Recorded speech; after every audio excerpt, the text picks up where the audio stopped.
Isang grupo ng mga dayuhan ang dumating sa ating pampanga.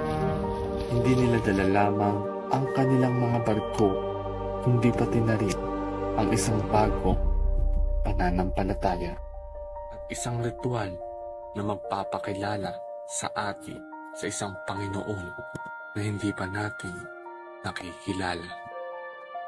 Sa dugo, itinakda nila ang kanilang pagkakaibigan, simbolo ng pagtanggap sa bawat isa. Isang mahalagang pangyayari ang naganap sa kasaysayan ng Pilipinas.